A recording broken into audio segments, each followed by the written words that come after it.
Hey guys, and welcome back to Donica and Shelby Reads. I'm Donica. I'm Shelby. And today we are finally doing the book talk on Ballad of Songbirds and Snakes. I have a knack for never pronouncing anything right. Well, this book didn't even give you a chance because there's some nonsense here. I can't even say Snow's first name. So let's just disclaimer. If you came here for correct pronunciations, insightful insights. It's not just no, this is our opinion. I realized in this book, this prequel, Oh gosh. we're already going down. This That is not the bird's beak. That is. that most important fact is out of the way. So if you don't know, we had it was a 3-video series. We called it Hunger Games May, and basically the whole month of May, the 3 Hunger Games books were basically all I read. Did you read the others? No, that's all I read. It consumed our life. I loved it.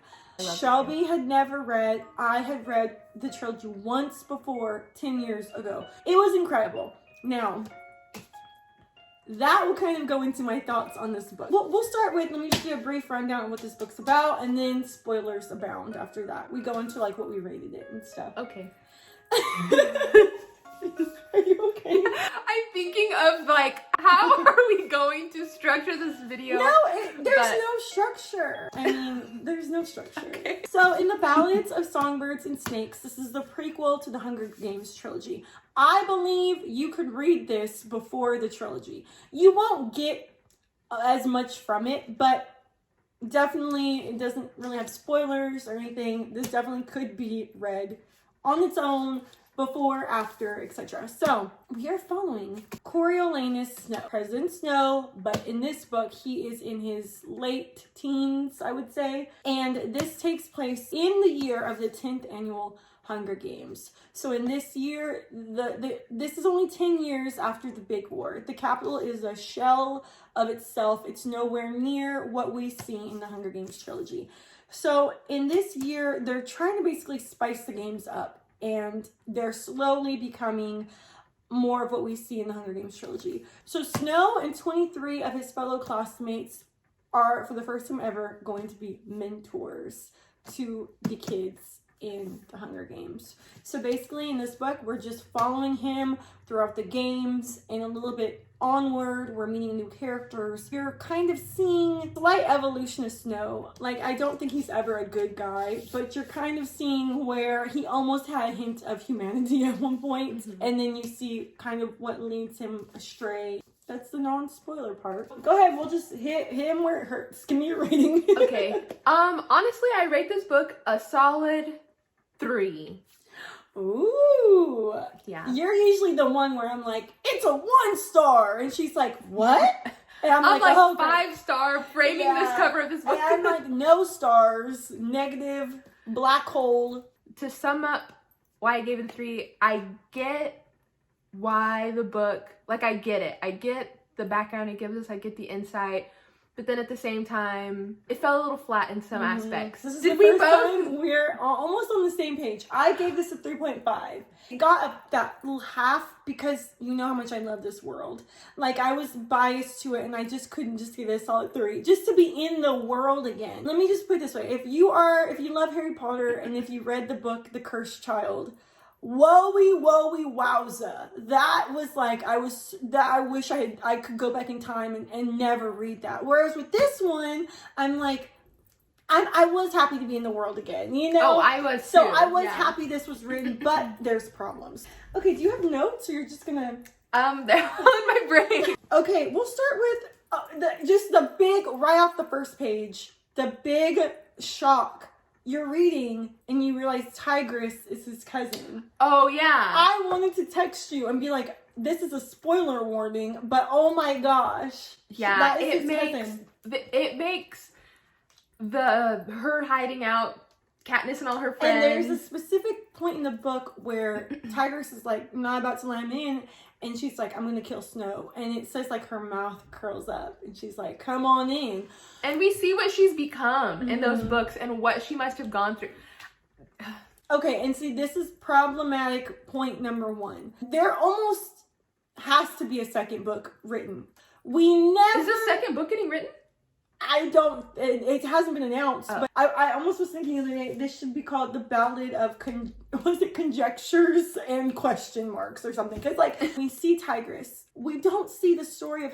will the next book be her story then? Like, that's a big character that we don't see... We learn that she was this good person, this good girl that loved him. We hear nothing about what happened to make it Tigress from then to the Hunger Games third book. Turning into like a cat person? Well, she kind of was a cat already. But it was more like, why did she hate Snow? That was like her family. She did a lot for him. I think that this is just something I guess to be said about a lot in the book, is that I think a Tigress second book would be awesome, but I think the book does a good job at the end, which a lot of people, like, just from what I've been seeing, the ending was not satisfying, which it kind of wasn't, but at the same time, I see what the end could do, and that is, it gives you a good idea to let your imagination work. Yeah. What happened between there and the third book? I think that's what makes it more horrifying, is that you see Corio, yeah, I like that nickname. You see his, he's abandoning the good things, and he's like ready to lift off on his life. When, what's his name? Oh my gosh, the love of my life, the trident wielder. Oh, Finnick. So he had been like, when he was, I think, telling his story, and he was like, he loved poison and he betrayed so many close to him, and I was like hoping in this book we would see a little bit of that. Just bring it back to Tigress. I think at the end, seeing Snow like release all of anything holding him back from just going for straight power, he kind of released that, and then in my brain also knowing what became of Tigress, it lets you fill in, like, he must have abandoned her, like, what could he have left her to after everything she did for him? I think that fills in the blanks for me. That's a good point, because you're like saying, well, there's not too much that he betrayed her, period. You know, at least we're seeing that there was this love here, and that's just another heart he broke. But I was sad because I'm all about the story, and and it makes me sad when books are this long and there wasn't more like depth to it. Like there was this long, you could have done so much, because I know you could do that much, because Hunger Games 1, 2, and 3 were like 400 pages and they held so much in those words. And that was the thing. That's something I kept bringing up. I was like, how does she do this? How does she have such like, so much story in such a small space? And then this book was like, well, look at me. Look what I can also do. I was thinking that the entire time I was reading it, I haven't read a book this year that I was just completely bored by, because I like stuff like that. I like just knowing that's my favorite thing, is just kind of slice of life. I want to see the random things going on in someone's day. Okay, so we'll move on to just a small cameo, Lucky Flickerman. I think that might have been Caesar's dad. I'm going to insert the video, but the whole time I pictured him as this guy in particular. Oh, girl, let me give you a kiss. That is good. That one's got to go. I fell on my booty. This is the second most important person, in my opinion, in this book. Dr. Gall. Who seemed just like a goofy, wacky scientist for the first 1% of the book, and then you realize she's like... oh, she's just wonky. And then you're like, oh no, she's a psychopath. Yeah, and the book really only lets you think she's a wacky scientist for like approximately 10 pages before she's like, I'm gonna murder this girl with my snakes. Put your hand in the snakes. Snow would probably always be evil because he's power hungry, but the evil that he becomes, I think this Dr. Gall is like a mentor for how to be this conniving and use evil to get ahead, you know? Like, she's literally giving him assignments, and when he brings something back to her that she's not happy with, she's like, this is not good. Use your brain again. Someone right about the rights to the movie. This is going to be made into a movie for sure. Suzanne Collins always has like a major role in making these movies. The script, just getting the directors and like everyone in the proper mindset of how her characters are. Every book I read of Hunger Games May, I watched the movie and I'd be like, I even went so far as to listen to some of the commentary, watching the movie with the commentary on, because I'm just like, oh my gosh, it's just so interesting. Now, Heartbreak Hotel, Sejanus Plinth. Came from District 2. His father was a manufacturer who sided with the capital during the war, made a lot of money. What's there to say about Sejanus? He has a heart of gold, and I think he was randomly given this influence and he was randomly given like this step up, and he wanted to help people, but no one was guiding him. No one was telling him this is how you can help. Everyone around him was just kind of like, just assimilate, just be capital like everyone else. And he was like, but I want to make a difference. But no one, just like how Snow had a mentor to teach him this is how you're evil, he really needed someone to help him. And I think he thought that it was going to be Corio, and I think he thought that that guy was going to be there for him, but no one was there for him. He was just too nice. Like, he couldn't see the snakes around him for what they were. And he trusted Snow so much. And that was heartbreaking. I think I only got my heart broken once, and that was Ma. Oh, they didn't have to do that. Yes, they did. Rue, Finnick. Oh, yeah, they had to go there. Let's just talk about the songs for a second. Have you ever heard the Hanging Tree song? You want me to look it up? Yes. The songs for me, I guess, Jennifer Lawrence sings it? Yeah. Suzanne Collins is really an incredible songwriter. She really is. I mean, we'll go through some of them, but listen to it. It's so good. I have full body chills. Talk about one of the songs, my personal favorite. Are you gonna sing a rendition?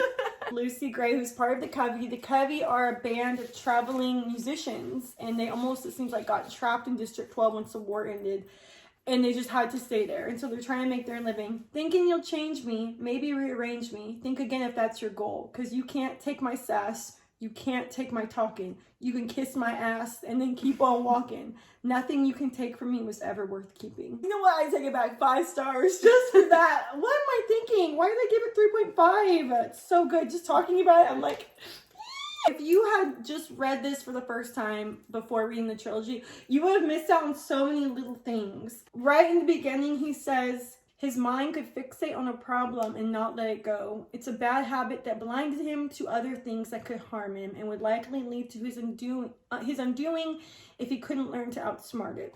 And I think that's so funny because in the last book, when he's talking to Katniss, he was like telling Katniss, he's like, we were so focused on each other, we couldn't see her coming.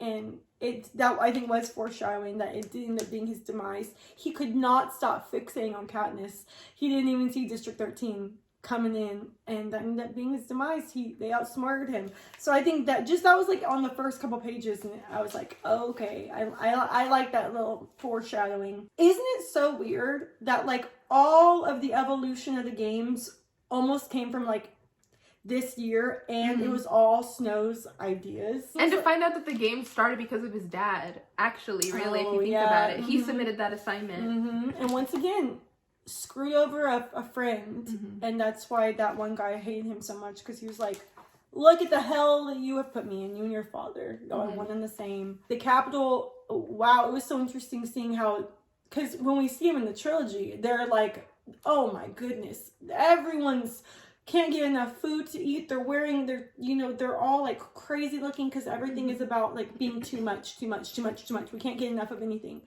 And then seeing how during the war, when they were being starved, they would eat each other, and they just starve and die. So like to see how far the Capitol kind of has come, I guess, from this winning the war.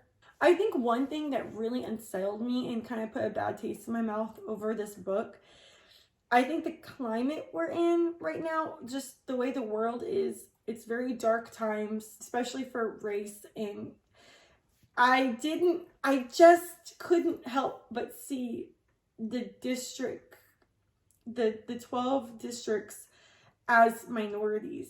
Yeah. Did that happen to, like, no matter what their color, I couldn't help but feel like they're a minority. And the way they would hang these children, and it just was it just put this bad taste in my mouth, where I was like, I don't think this is a good time to be reading this. Did you get that? Or even the Hunger Games original trilogy, like, it's about what happens when a group of people is so oppressed that they can't take it anymore. She's showing that, like, in the first 3 books, I think she showed the power of the people and the change that you can incite if there's like a group of privileged people holding them down. And I think in this book, we're even getting, I think in my mind, I couldn't stop thinking Snow had the opportunity a few times we got to see what would he do if he had the opportunity to do something right or do something good or turn away from the evil and change his life. And if he didn't make the choice, someone helped him make it. You know, the capital propaganda, the Dr. Gall. And I think that in my mind, I just saw that as a form of seeing how people can get radicalized. To me, it almost seemed like Coriolanus was getting radicalized through the course of the book. He already had harmful ideas. He just needed to get radicalized to the point where he was willing to sacrifice people and hurt people. And I think in this climate, we are seeing people get radicalized to the point where they're not seeing other people as human beings. It was Coriolanus' idea. He was like, we should bet on the games and, you know, let people pay money to send gifts on who they're betting on, better their chances of winning. At one point, Dr. Gall says, the truth. Finally, I've no use for liars. What are lies but to conceal some sort of weakness? What does Snow hate? Lies. He's all about tell me the truth, Katniss, you know? Yeah, he goes to her room and like he essentially paraphrases something kind of so like once that. Again, you see this Dr. Gall had such an influence on like him as a man in the future, as an evil man. So much happened in this. Once again, the first time they added animals into the arena, and Dr. Gall adds the snakes, and here we see Snow cheating over and over again. Like, he gives Lucy Gray his compact with the poison in it. He puts the smell of her in the snake pit so she won't die. So he's like literally just showing you how conniving he is and how he'll do anything. Reading this, I laughed so much at how much she triggered him. From the Hob, from the Hanging Tree song, from being named Katniss, and him being a cheater. And Katniss cheating at the end and being like, fine, I'm going to take these berries and me and Peeta are both going to die. It was I might bump this book up to a 4 because I think I'm starting to get it. I think I'm starting to get what Suzanne was doing. And this is why I love talking, and I highly suggest if you need someone to talk to, we're here. I hope we are talking with you. If you have no one else, talk to us in the comments. It helps because when you're reading, you just you can't help it but get into this little mindset where you are thinking, oh, whatever, good or bad.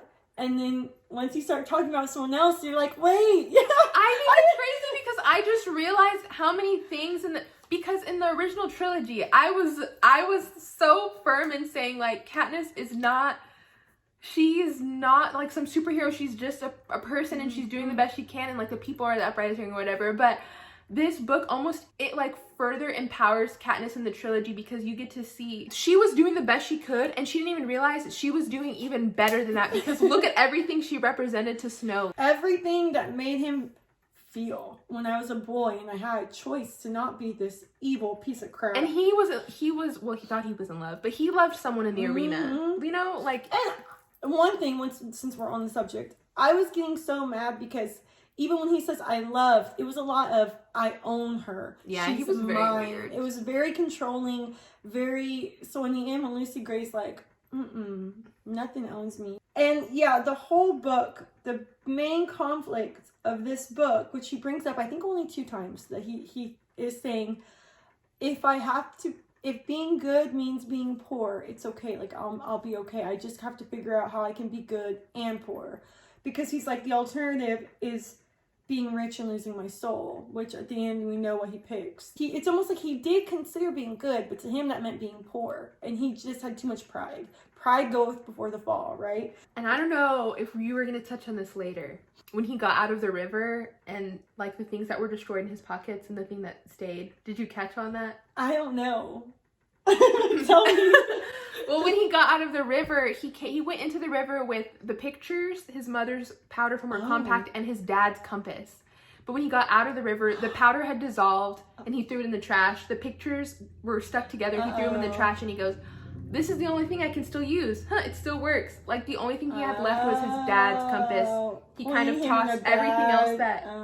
I just thought that was so crazy. That's a good point. No, that's super interesting. Like this all the powder. Yeah, he had clung to this powder and the goodness of his mom the whole book. And then after tossing the guns in the river, he gets out. And this compact he clung to. Oh my gosh. He kind of looked at it and he was like, dang. Oh! I mean, and that's how I felt when you just said that.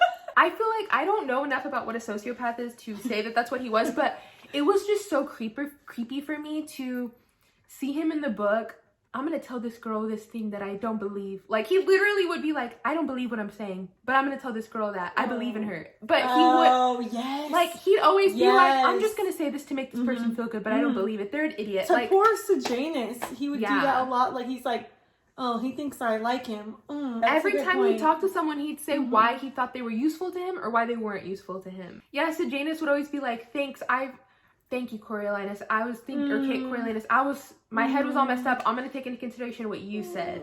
Poor Sejanus, like, he really was trying to find someone to support him, and Coriolanus just was faking it. When Lucy's in because the book's broken up into a couple different parts, so I'm jumping back to where it's like the games. Lucy's looking at the bodies because Marcus is like hauling them to try to give him like a decent death, you know, like trying to pull him off to the side. And Lepidus, who's one of the announcers for the games, he jokes that she's trying to count them to see who's left, and he jokes, maybe we should put it on a scoreboard so they know how many people are left, which, as we know in the trilogy, they'll make a boom. At the end of the day, they'll show everyone who's died so people know. So once again, that's another idea that was like, we see put to use. Did you not scream when, as a peacekeeper, because as we know, he got caught for cheating. They sent him away to be a peacekeeper. He's like, oh, it almost looks like he might do a life of good being a peacekeeper, or a life of decently not being evil. They go to the Hob. Why scream? Like how much the Hob represents Katniss, how they bombed the Hob and decimate it. Oh, I guess the first things to go. I guess I didn't get the correlation because Katniss always knew that there were peacekeepers in the Hobs, like the ones that would be quiet and just kind of see her. Okay, I know, but Snow was a peacekeeper going to the Hob, and him going to the lake with Lucy, Katniss's lake. And where was she that went. little house where he found the guns? Yeah, that was little her house that her and her dad went to. There, at one point near the end, when I think she's like, he's realizing, oh my gosh, I think she's run off and he's going to try to kill her. He said, Lucy Gray was no lamb. She was not made of sugar. She was a victor.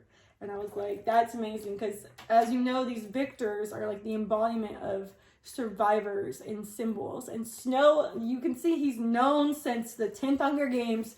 These victors are not to be tried, not to be played with. You need to take this seriously. So I can just imagine Katniss was like, oh my gosh, this is exactly what I did not ever want to happen. Like, these victors are threats. What did you think about the games and seeing they're just in this like basic arena? So sad. And it was sad that they would starve to death most of the time. The trilogy was gruesome, but I feel like this book was more descriptive in its its death. Did you feel that? Yes. Like, I felt like, and like I said, I don't know how I just felt, and the outside world was coming in, but the murders and the death they just hit me in a darker place. Okay, so they keep mentioning people to the north.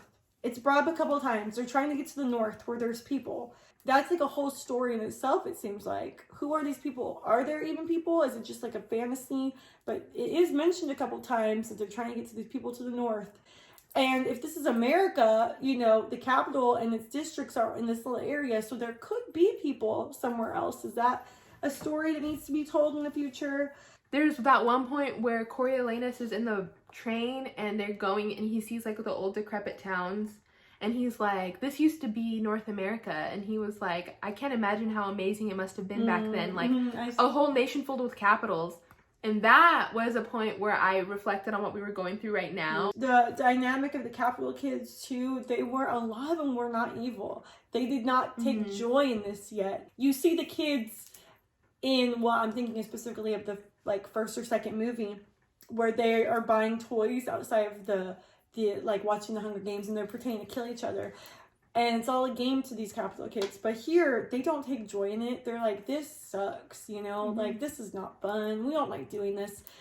It's the start of what will soon become just almost like disassociating, protecting yourself, that these aren't people. The people in the districts aren't people. They're animals. Yeah, like, how symbolic was it when they were put in the zoo cage? The mentors, like, when they lost, they couldn't even, like, look at the mic. They were like, I'm just glad it's over. They really do use the kids as their pawns. Well, let's not forget, the District 13 commander was trying to use the capital kids. She's like, took a vote. You remember at the end? Yeah. It was like, we're gonna, and they're like, are you shitting me, Grandma? I'm tired of this, Grandpa. And this up to a 4. I'm bumping it up to a 4. I get what you did, yes. Suzanne. And Miss Collins, if I may. that Lucy Gray disappearing at the end. I guess we should talk about that just for a second. What the heck is going on? What the heck is going on? I don't know. I mean, it kind of alludes to the song where it's like, now we don't know where she is. Did she run away? Or did he kill her? I don't think you could, because then if she did not die, she either made her way north like she was planning. I assume and she there's went to someone. I assume she went to the north with all the material equipment. Yeah. So then in that case, there are people north. There is a story there. We might not ever get it. Like Nisha said, I think you've gotten a gist of where we came from in this book. If you have any other insight, please let us know. What do you think about Katniss's father being Lucy Gray's son or a son of a Covey member? Because I only say her father because I don't feel like it's her mother. I only say her father because in one of the books she talks about her dad taught her the Hanging Tree song, and they would sing it out at the lake, and she came home one day and was singing it. Her mom was like, "Don't ever sing that again, like don't sing it." So what do you think? I was hoping that the book would dive into how Lucy Gray and Katniss's family was related. It just seemed there was too many, like the songs, it just seemed there was too many coincidences. It would be amazing that it would be Lucy Gray's, like, someone in her lineage, but at the same time, it would be like, man, her family made it back into they were back in the district somehow, you know? Or maybe Lucy Gray never left. Maybe she really had to go back to District 12 to the Covey at some point, but... You would think Snow would find her, though. His petty ass. I think another thing is coming off of this epic 3-book marathon, and the Hunger Games mean so much to me for various reasons, but also I just think they're just great action-packed books. So I think coming into this one, it might have kind of almost been, I was expecting something that this book is not. I don't even think it's intending to be like its predecessors. So that was another thing. But like I said, taking a step back now, I can kind of see it for what it is, and I feel differently about it. That's something immediately when I was reading this book, I thought, like when I was about halfway through, the Hunger Games, I thought they were going to be something, and they weren't. And they were amazing.